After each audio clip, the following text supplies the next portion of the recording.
Good morning, everyone. Thanks for joining in here. And we'll see how the view goes. Happy Easter. It was 70 degrees here yesterday, and I'm waiting for the last snowstorm of the year, which April usually will provide for us. This morning we've got Tim Macejak is our speaker, and Tim's been involved in Zen practice for 30 years. He began practice at a teacherless sangha led by a group of experienced practitioners, and then practiced with a teacher at the Cedar Rapids Zen Center, followed by some years with an at-home practice. There we go. He has done a yearly retreat at Hokyoji since the early 90s and is currently the president of Hokyoji's board of directors. He's also the author of the book Zen Unleashed, Everyday Buddhist Wisdom from Man's Best Friend, Sheila the Zen Dog. Yes, released in 2013. It's a nice little book. Good one for the non-Buddhists that you know, because Sheila explains it all very clearly. Anyway, that is it for me. And let's see.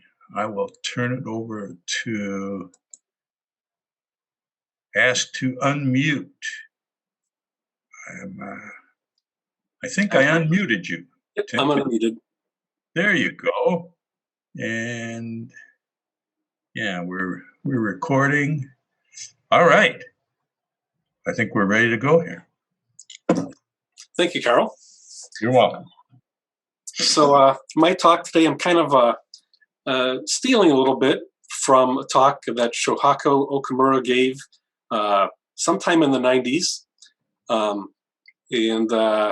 I've remembered it for a long time, but I'm going to kind of take his idea and run with it a bit.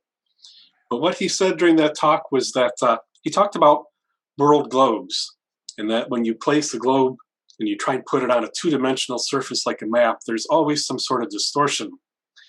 Either size or shape or direction or distance is distorted to different degrees. And he said that we pretty much do the same thing with how we look at the world. We have the raw experience of the present moment, and then we have our thoughts about it, which separate us from the present moment, and our opinions that we cling to. And then we have our idea that we're a separate self, which also distorts our map. And we have to have a map in order to get around in life, but there is always this distortion from everybody. And I remember this a lot because I thought the analogy was really interesting, but I also, for my lifetime, have really liked maps. I'm not an expert on maps. I can't give you, lecture about how map making is done, but I've hung maps at different times, in my room, and so I wanted first to share some maps with you and kind of talk about some of the distortions that show up. But also we can kind of see in different maps, different people's personalities, if we were to make an analogy, that you can see in maps. And we're going to use the Zoom share feature here. It's modern day. Okay, you should see a map. Am I correct? I think it's... Yep, you've got it. Oh. Yes, no? Yep, you got it. Okay, sorry about that. So, the first map we have here is called a Mercator Map, and it keeps the shapes correct and the directions correct, but distances and sizes of things are really twisted. And one of the key features when people look at this map is Greenland. You can see it there kind of near the top, is huge. It's even bigger than Africa, according to this map. When in reality, Greenland's actually quite small. And even Europe looks pretty small here. It's even smaller than that in real life. Going to the next map. This map here is called a Peters projection, and it keeps the size of the countries correct. So here we have, that's actually how large Africa is. In Greenland, you can barely even find it at the top of the map. And Europe's actually pretty teeny tiny too, but the shapes are all kind of twisted and distorted. So Africa's really stretched long in this map. Tim, we're still seeing page 1. Oh my gosh. Okay. I think if you just scroll down, we'll go to page 2. Well, I did scroll down. Oh, The rest of us are seeing page 2, Carl. Oh, okay. So Carl's not seeing page 2. But everyone else sees page 2? Oh, well, everyone's muted. So, Yes. okay, thank you. I'm seeing page 2. All right. Page 3. Here's an upside down map, which is kind of self-explanatory a little bit. Just a completely different perspective. So many map makers have resided in the Northern Hemisphere and put their country right in the center. Here, everything it's like, it doesn't even look like our planet anymore. Fourth map, this is called the Robinson projection. It's kind of what you might call the middle path of maps. Everything's equally distorted. Size, shape, distance, and direction all have a little bit of distortion. So you get something that's, nothing's exactly right. So we can see different personalities of people in these maps. And, sometimes these differences can be a point of humor. Whoops.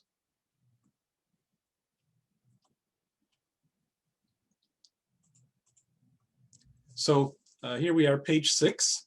We kind of think about the different personalities that might be with people who are kind of like these type of maps.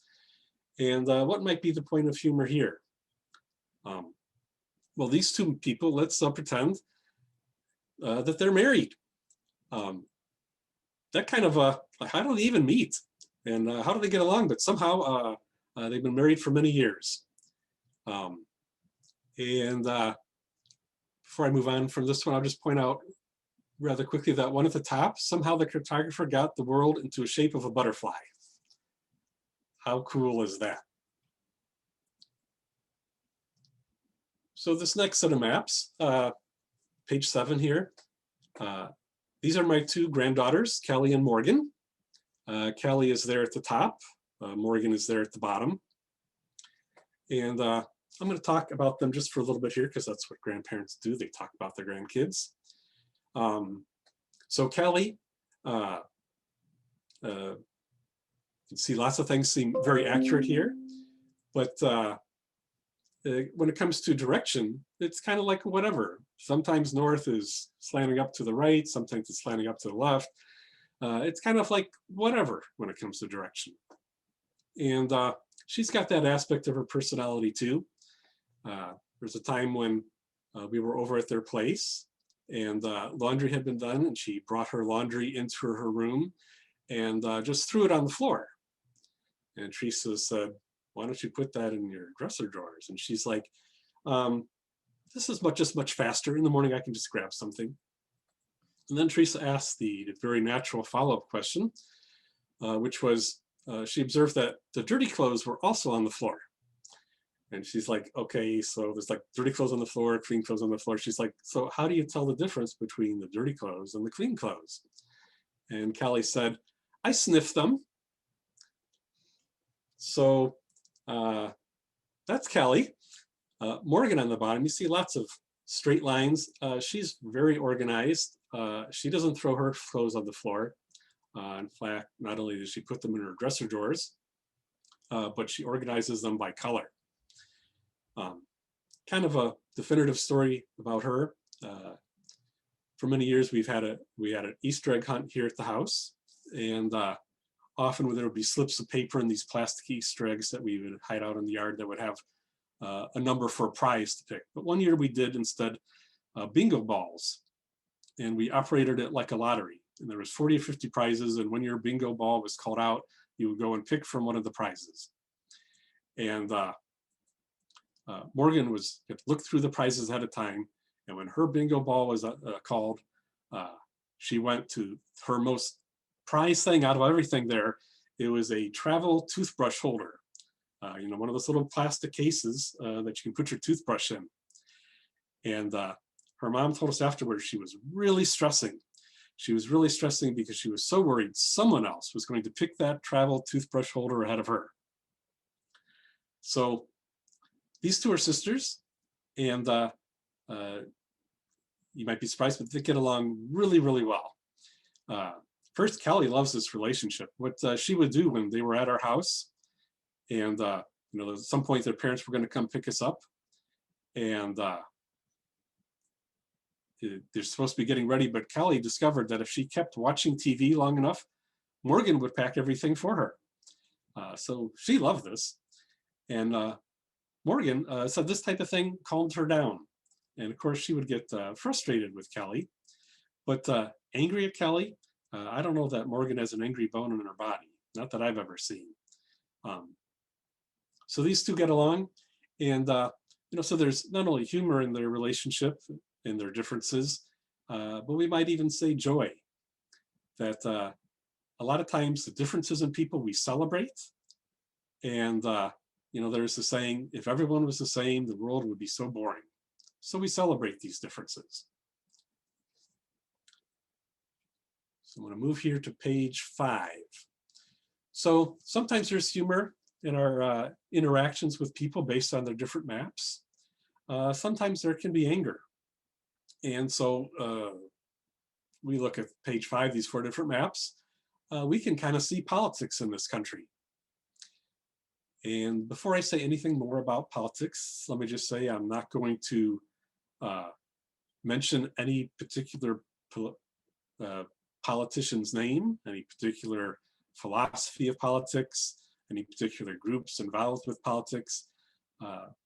First, because 500 years from now, the politics in this country will all have changed, but anger will still be the same. And I'm also choosing politics just because many people have experienced anger about certain things in the past number of years, but it doesn't have to be politics. You can look at these maps and you can find someone here that might represent your employer, someone that plays favorites with a particular type of person and discriminates against another type of person based on their map. Or you might see someone here that's a family member or someone that you live with that either intentionally or unintentionally doesn't really value some of the things that are important to you because on your map, their map, it resides in a lower corner. So before talking about anger, I also need to say something else, that there's some anger that comes out of something horrific that may have happened in your life. Some act of violence, some horrific tragedy that happened due to negligence. It can also be violence of a verbal nature. And in those sort of situations, our anger, it's not about learning from our anger or learning to drop our anger. It's about surviving our anger. And to survive our anger, there's things that we need to do to take care of ourselves. It may involve a support group, it may involve counseling, it may involve heavily leaning on people that are close to us for support. But my point here is that Zazen and listening to a Dharma talk here and there isn't necessarily going to be enough to deal with this type of horrific anger. So for anyone here that might have experienced that, or anyone listening later on the recorded version, you need to take care of yourself. And Zen and Zen practice and Zazen isn't some sort of magic pill. There are things we may need to do above and beyond that. So, having said that, when it comes to being angry, first we need to allow ourselves the space to be angry. That anger is a normal emotion. It's not that being a good Buddhist, we don't experience anger. and that if we try and repress our anger, if we don't express it in some sort of way, if we don't share it with others, it can transform itself into rage, which is worse than anger. But we don't want to indulge in anger. Anger is the most dangerous emotion. And actually, I'm going to remove these maps here. Anger is the most dangerous emotion. When we act out of anger, we can harm others to a great degree. We don't act with wisdom.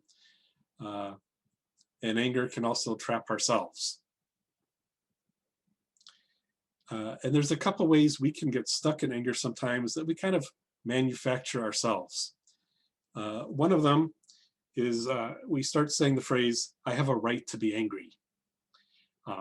And this kind of gives us kind of an ownership over anger where we cling to it. And the one thing about this is there's usually not someone going around saying, "You don't have a right to be angry." It's kind of a fictional person we're making up. There may be someone trying to get us not to be so angry, and they may be doing that out of a wisdom that they can see it's harming us, or that they see we're unhappy. And it may also be just self-serving. They're trying to reduce our anger because they really don't like being around us when we're angry. This, "I have a right to be angry," it's a phrase we use that we cling to, and it's fictional. There is nobody out there saying you don't have a right to be angry. And we can get past this one by changing this phrase to, "It is normal for me to be angry." There's no ownership there. It's normal. And it doesn't refrain us from trying to get rid of that anger. Another phrase that we'll use, or thing that we'll start thinking that traps us as anger, is this idea that if we give up our anger, we're giving in. It's like some sort of appeasement that's going to be happening, that in some way the other person or the other situation is going to be winning.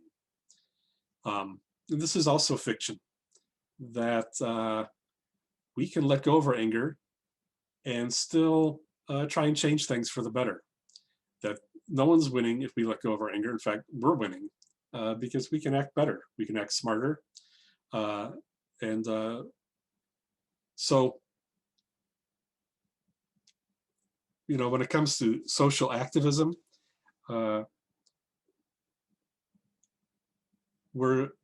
we can do that without holding on to anger. Anger can be something that sparks us to say, "Hey, I want to take a stand against a particular thing." But it's just a spark. After the spark, you don't need it anymore. Much like the Buddha talked about with his teachings, that it's a raft to take you across the river. There's no reason to carry it around with you after you reach the other side. After you're already motivated that I'm going to take a stand on this particular issue, whether it be politically, whether it be with a supervisor at work, whether it be in a living situation, that the anger is no longer anything skillful at all.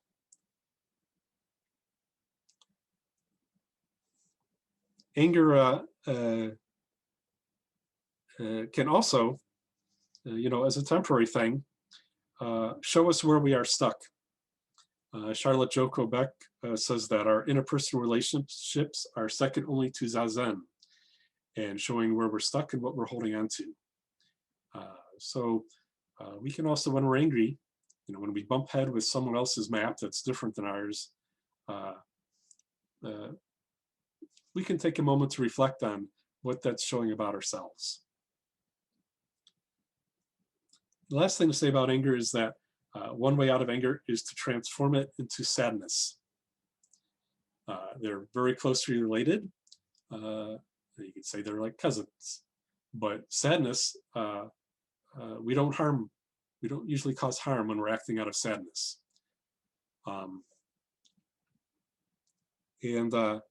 Sadness, just like anger, is something we should allow ourselves to feel. And as long as we're express it and share it with others and don't repress it, it won't transform into depression. And there's many reasons for depression, not just sadness, but as far as being overwhelmed by our sadness, we can get past that. Avalokiteshvara, the Bodhisattva of compassion, their nickname is Hearer of the Cries of the World. And that's because there are cries. There is sadness. In a poem that Ekkyo read last week during her talk, it's a near quote, or maybe an exact quote, I wrote it down, from the poem, "Before you know the deepness of kindness, you must know the deepness of sorrow." And so out of our sorrow arises compassion. It arises understanding for other people. And sadness, just like anger, can be a motivation to act, but it's a motivation to act from a much calmer place.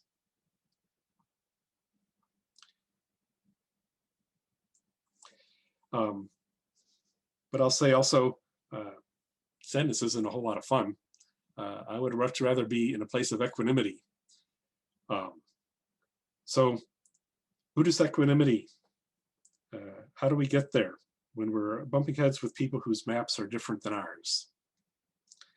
And just a kind of my own personal definition of equanimity, being more steady, not being yanked about here and there by our emotions and our thoughts. We still have emotions and thoughts. It's not becoming, emotionless like Spock on Star Trek, but that we have these emotions, but they don't pull us here and there.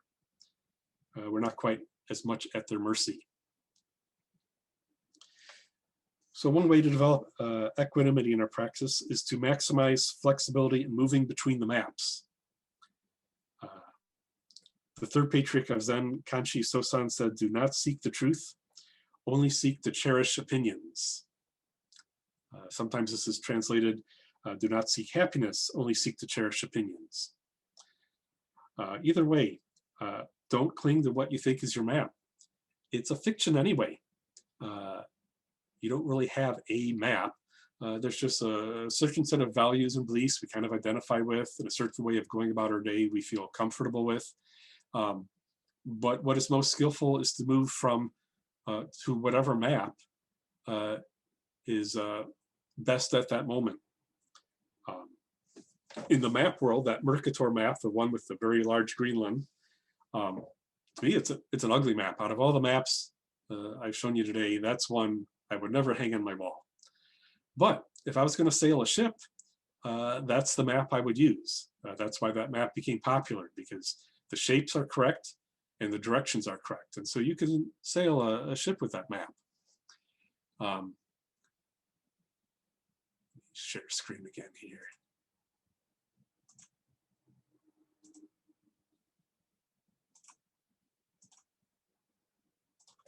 If I were to go to the Peters projection here, I like this map. I have an atlas with this map. I think challenging everything we thought about the sizes of things. And the atlas I have brings up all sorts of information about third world countries and statistics and so forth. However, I wouldn't want to try and sail a ship using that map. I mean, I suppose you could do it, but you probably should make sure your life insurance policy is up to date and that you have a will and testament done, because you're probably not going to make it there using that map. Different maps can be skillful depending on the situation. Remember the upside down map? I don't need to bring that up. It's pretty memorable. You might think that people that kind of have that as their map, they're kind of ridiculous. They're throwing the baby out with the bathwater, trying to change everything. But there may be a time where someone that holds that map is saying something pretty smart. Or maybe you need to look at the world from an upside down perspective. But you may hold back thinking, I don't want to be one of those ridiculous people. Well, that's just a label you've put on it. You've called the people that have the upside down map, they're ridiculous. And that limits the possibilities in your life as soon as you've applied that label to any map. One example that came to my mind about being flexible in maps is I'm a Chicago Bears fan, And Carl Hartman, your executive director, is a Minnesota Vikings fan. And once a year we get together and watch football. And occasionally we get together on a day where the Vikings play the Bears. But most of the time that's not the case. And so we both agree for 3 hours and 15 minutes to adopt each other's map. And when the Vikings are playing, I root for the Minnesota Vikings. And when the Bears are playing, he roots for the Minnesota Bears, something we do not do any other time the rest of the year. But it's kind of fun. It's kind of fun to adopt the other person's map, to show that flexibility. And also say, just like with any of these maps, we all have things in common. Even the people we butt heads with all the time that we think are exactly the opposite from us, it's because we keep butting heads on the parts that are different. So Carl and I have had several conversations about which team it is worse for our favorite team to lose to, the Packers or the Lions. And we have decided it's equal, just for some very different reasons.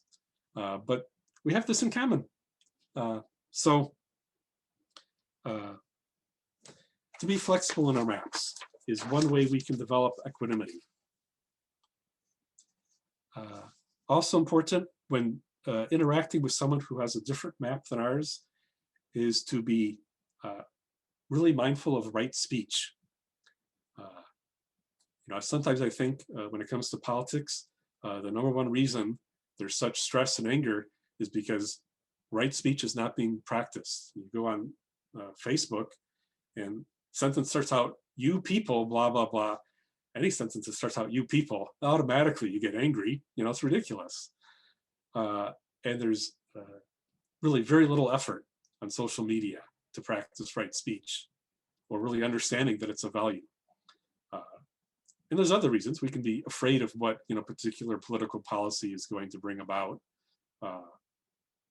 But so much of our anger, and the worry comes from that. Anger comes from not practicing right speech. So we can do that ourselves. And also for developing equanimity, one thing that's important is right effort.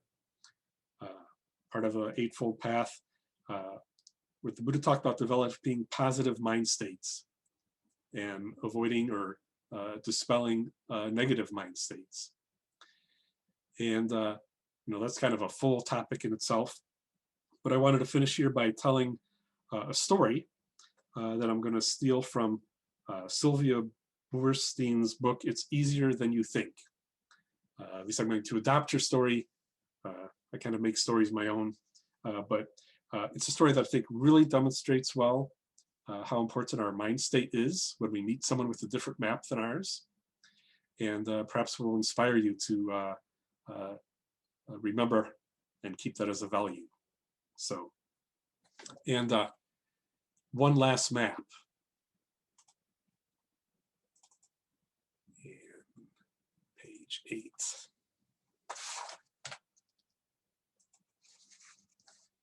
So this story is going to be about this person. And this person, if I were to try and say what their personality is like, I'd say to kind of think outside of the box. Maybe they're an artist, probably not very good at math. At least that's my interpretation of this. And if that describes your personality, then for this story, you have to pretend you're a different type because this person's map needs to be different from yours. So here's the story. You're in a marriage with that person, with that map, but the marriage is failing. And you decide to get together with that person and go to the beach one day and try and talk out things and try and salvage your marriage. And so you do that. The beach is beautiful, and things seem like they're going well. But the more you talk, the more kind of old things start coming up, the more frustrations start coming up, old baggage. And by the end of the day, the sun's setting, and you realize there's not going to be any saving this marriage. So you get back in the car together, and you're tired, and you're frustrated, and you're hungry. So you stop off at a restaurant, and you're looking at the menu, and this other person says, I think I'm going to order some soup. You say, soup? You don't like soup? You're like, sure, I like soup. And you said, well, you've never had soup in our whole marriage. So if I'm having it now, you got a problem with it? No, I don't have a problem with that. I'm going to have a Reuben. And they say, well, go ahead, have a Reuben. I don't care. He says, well, I will. And so they order the soup and you order the Reuben. So the meals come and you start eating your Reuben. You look up and you see that this marriage partner of yours is eating their soup with a fork. Not a spoon, but with a fork. And you think, oh my God, no wonder our marriage is failing. This person's an absolute moron. So that's the first part of the story. But Sylvia Burstein's talks about a second part. It's also about this person, but you've just met them. And you decide to go on a date and you go to the beach. And you go to the beach and it's beautiful and you have a great time. You're talking about each other and asking the questions and you're splashing each other in the water and you have your first kiss. Sun starts going down and you get in the car together and you decide you're hungry. So you go to a restaurant, you're looking at the menu and you say, what are you gonna have? And they say, I think I'm gonna have some soup. And you say, oh, that's an excellent choice. And they say, what are you gonna have? And you say, I think I'm gonna have a Reuben. They say, oh, that's also an excellent choice. So you order your meals come and you're eating your Reuben, you look up and you see this other person eating their soup with a fork. And you think, wow, this other person is eating their soup with a fork. How cool is that? They don't follow other people, they do their own thing. They are so special. So the importance of our mind state in meeting someone with another map. That ends my talk.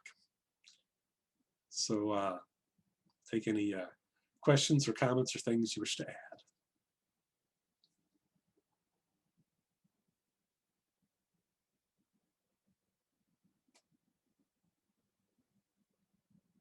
Carol, you're muted. There we go. And that's the phrase of last year. Oops, you're on mute. That was somewhere. That was the most common phrase from last year. Anyway, any questions or comments here on Tim's talk? Well, already then. Okay. Yeah, I remember. Can you hear me okay? Yes. Okay. I remember Tenshin Anderson Roshi giving a similar talk about the fork thing.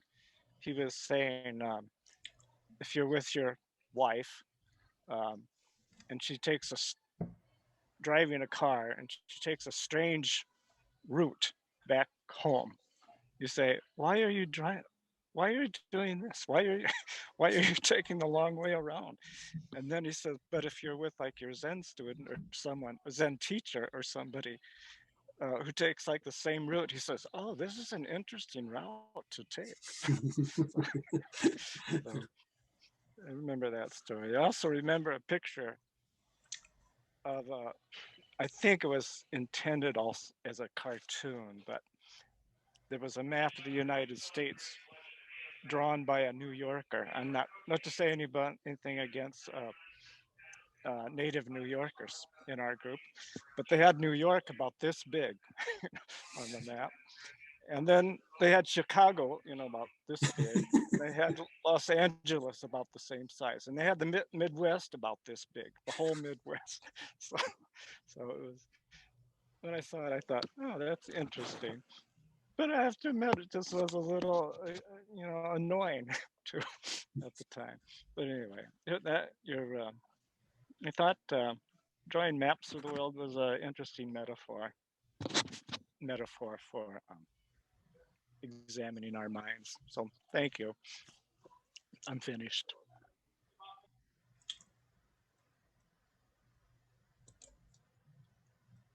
I think Paul was raising his hand.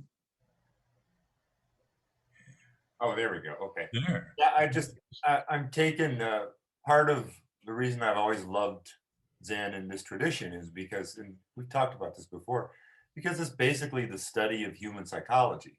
And all of us see that every day. And I think Zen just helps us to understand it on a very gut level. Because when you start talking about the ridiculous things that go in your mind with anger and some of those really good points about turning anger into sadness, and how that I really like that resonated the fact that you think you've lost if you let go of your anger. The other person or the other entity has won.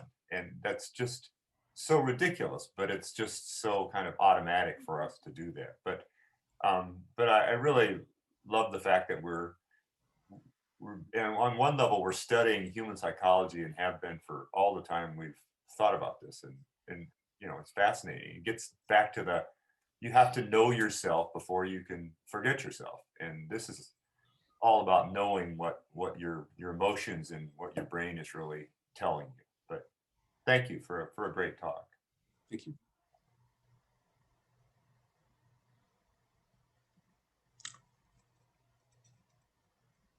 Jan. I'm doing a spring practice period with Upaya, and we're studying Shantideva, and it relates very closely to this. So one of the things Shantideva says, and the reason I'm doing it is because I never looked into this before, but one of the things he says that's kind of relating to this talk is he says, I'm pledging to get rid of all my afflictions, all my kleshas, except the ones that help me move towards compassion and enlightenment. So it's like this kind of radical self-examination, radical self-honesty that we have to go through. And so the afflictions that he's most troubled by are the very ones that are most useful to him to sort out his life. So yesterday, someone mentioned that water that is too pure has no fish. So I'll just end with that one.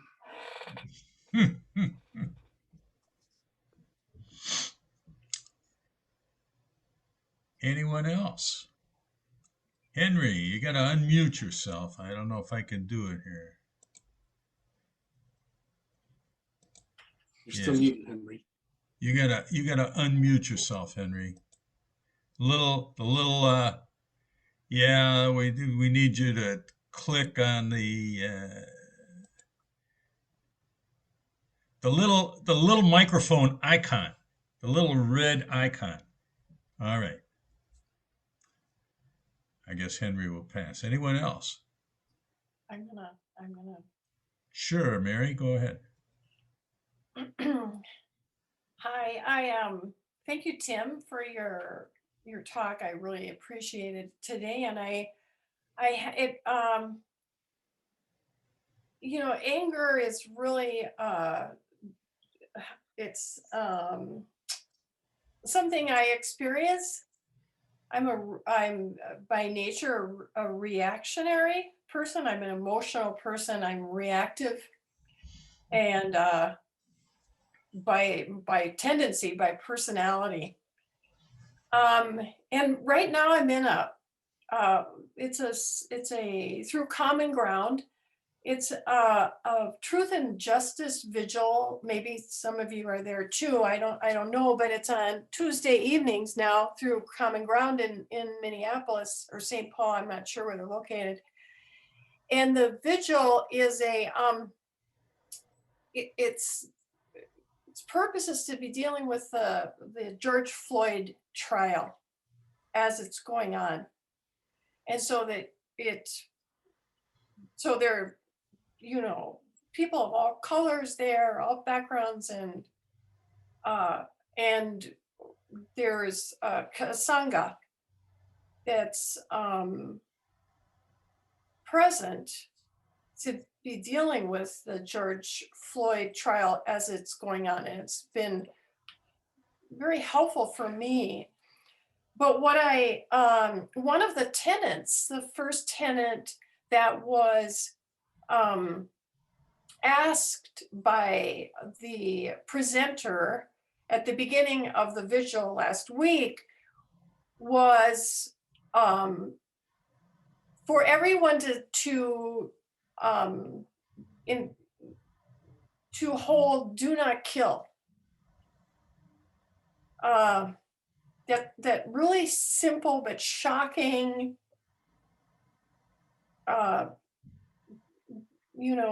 asking, do not kill, which seems so obvious, wow, who would do that? But I thought it was very powerful. And so in the kitchen, I'm cooking and there's a fly that's buzzing around and just making all sorts of fly noises the day after that vigil. And I get angry when there's flies in the kitchen. So I go to my cabinet and cupboard and I grab my fly swatter and I kill the fly. That's my story.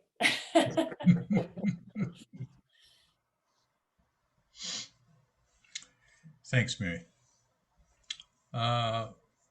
Anyone else? All right. Well, thanks so much for joining us this morning. And we are recording these. I'm not sure how the visual is going to be on this one. There were some glitches here on my end, but the audio went perfectly fine. We're supported by generosity of our good friends, and if you were in the mood to make a little donation on the website under the Sunday Talks, there is a link there that you can just click on. I'm trying to remember who's speaking next week. Myo Habermasher is speaking, and the title of her talk is going to be How Things Disappear. So please consider joining us again. So we'll just close out with the little closing verse, and then I'll ring the speaker out, and we will be done. So, beings are numberless. I vow to freedom. Delusions are inexhaustible. I vow to end them. Dharma gates are boundless. I vow to enter them. The Buddha way is unsurpassable. I vow to realize it.